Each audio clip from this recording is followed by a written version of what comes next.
chị mấy người chơi chứ cười à cái gì sợ ê mà nữa ê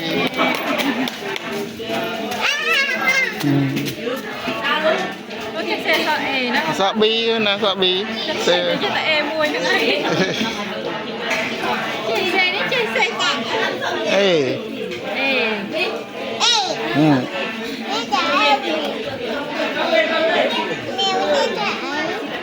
Ừ.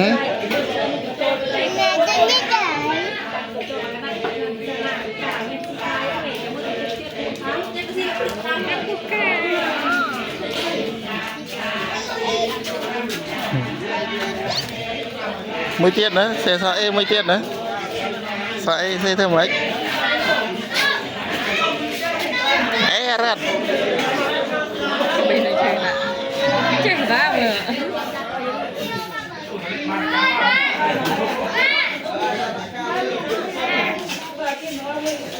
là đây sạch chụp lên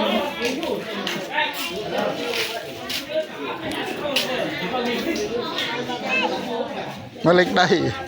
Ta lên tao vậy hai cái tê.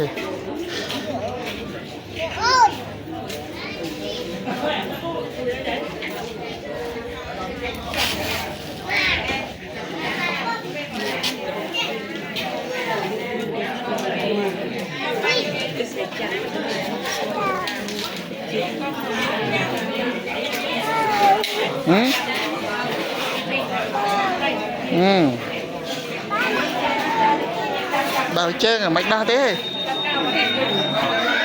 Ta lên ra đó một con. Ừ.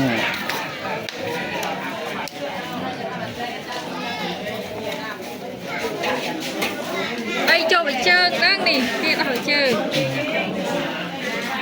đâu sẽ sợ em tiền đó chơi non bàn à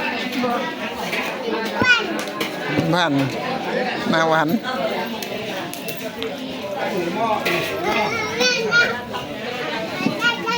béo lên cho nó ngay phải lẹ đồng sột chồng mấy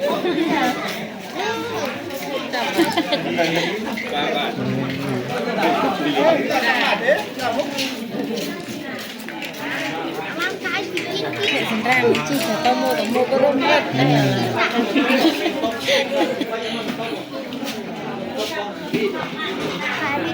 cái mình mong mình tao thấy sợi đang cái gì mình mong tao thấy sợi mình chả mà đi đây dòng khán hơi đẹp tại hiện mình nghệ mình liệt